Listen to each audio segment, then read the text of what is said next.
इस्लाम में यह माना जाता है कि अल्लाह ने दुनिया और पूरी सृष्टि को बनाया है। इस्लामिक मान्यताओं के अनुसार अल्लाह ही संपूर्ण ब्रह्मांड का सृष्टा और पालनहार है। कुरान, जो इस्लाम का पवित्र ग्रंथ है, में सृष्टि के निर्माण से जुड़े कई उल्लेख मिलते हैं। इसके अनुसार अल्लाह ने 6 दिनों में आकाश, पृथ्वी, चांद, तारे, पहाड़, नदी, पेड़ पौधे, जानवर और इंसान सहित हर चीज का निर्माण किया। सृष्टि की शुरुआत कुरान में उल्लेख है कि अल्लाह ने सबसे पहले कुन अर्थात हो जा कहा और दुनिया अस्तित्व में आ गई। इसे सृजन की प्रक्रिया की शुरुआत माना जाता है। कुरान में बताया गया है कि अल्लाह ने 7 आसमान बनाए और पृथ्वी पर जीवन के लिए जरूरी सभी चीजें भी प्रदान की। अल्लाह ने धरती पर पानी, हवा और सूरज की व्यवस्था की, जिससे जीवों को जीवित रहने के लिए अनुकूल वातावरण प्राप्त हो सके। अल्लाह ने पहले इंसान आदम आ.एस. का निर्माण मिट्टी से किया और उसमें अपनी ओर से जीवन का संचार किया। आदम को ज्ञान और समझ का वरदान दिया और उन्हें दुनिया का पहला पैगंबर बनाया। आदम की पत्नी हव्वा एच.अ. को भी बनाया गया और इन दोनों से मानव जाति की शुरुआत हुई। उद्देश्य और जीवन इस्लाम में माना जाता है कि अल्लाह ने इंसानों को इस दुनिया में एक विशेष उद्देश्य के साथ भेजा है। यह उद्देश्य है अल्लाह की इबादत करना, उसके आदेशों का पालन करना और दुनिया में अच्छाई फैलाना। सृष्टि के निर्माण का भी मुख्य उद्देश्य यही है कि इंसान अल्लाह की महानता को समझें और उसके बताए रास्ते पर चलें। कुरान में बार बार यह बताया गया है कि यह दुनिया अस्थायी है और यह एक परीक्षा की जगह है।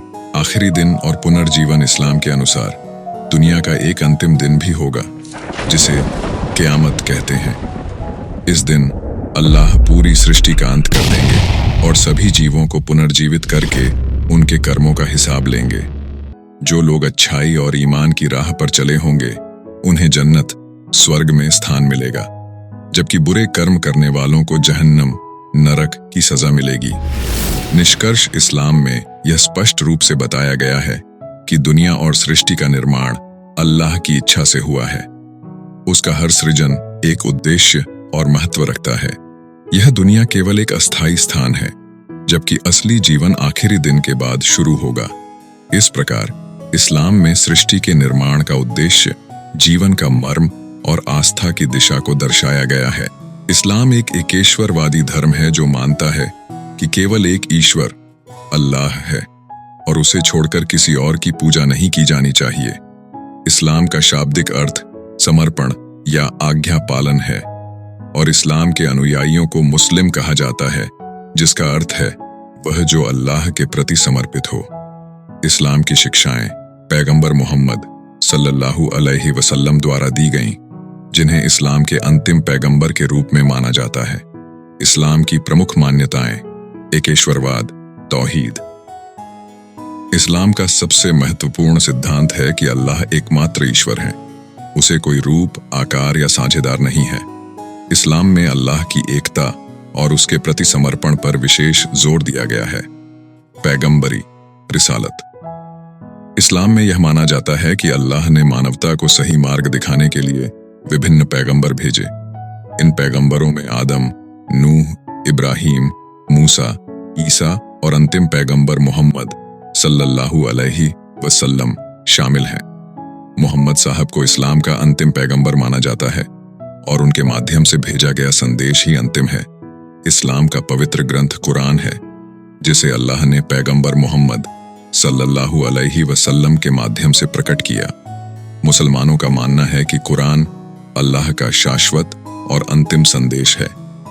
इसमें जीवन के सभी पहलुओं पर मार्गदर्शन दिया गया है।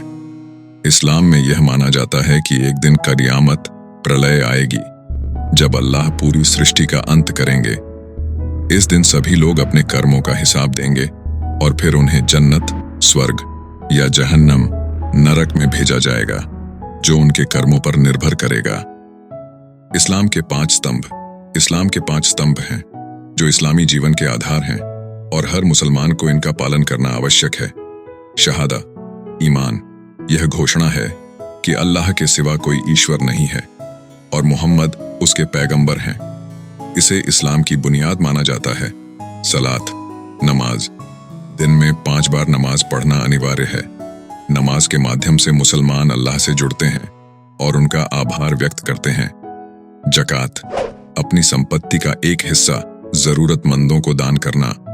इस्लाम में सामाजिक समानता और दूसरों की मदद को बहुत महत्व दिया गया है। रोजा, उपवास, रमजान के महीने में सूरज निकलने से लेकर सूरज डूबने तक खाने पीने से परहेज करना। रोजा का उद्देश्य आत्म संयम और अल्लाह के प्रति भक्ति को बढ़ाना है। हज, तीर्थ यात्रा, मक्का की तीर्थ यात्रा को हज कहते हैं। हर मुसलमान पर जीवन में एक बार हज करना अनिवार्य है, यदि वह आर्थिक और शारीरिक रूप से सक्षम हो। इस्लाम का उद्देश्य मानवता को एक नैतिक, न्यायपूर्ण और ईश्वर के प्रति समर्पित जीवन जीने के लिए प्रेरित करना है। इस्लाम केवल एक धर्म ही नहीं, बल्कि एक जीवन पद्धति है जिसमें व्यक्ति के जीवन के हर पहलू, जैसे कि आर्थिक, सामाजिक, राजनीतिक और आध्यात्मिक जीवन के लिए मार्गदर्शन दिया गया है। इस्लाम में ईश्वर के प्रति पूर्ण समर्पण, नैतिकता और समाज में न्याय की स्थापना पर बल दिया गया है। अल्लाह पर अटूट विश्वास, अपने जीवन को उसके बताए मार्ग पर चलाना और इस धरती पर एक अच्छे इंसान के रूप में रहना इस्लाम के मुख्य उद्देश्य हैं।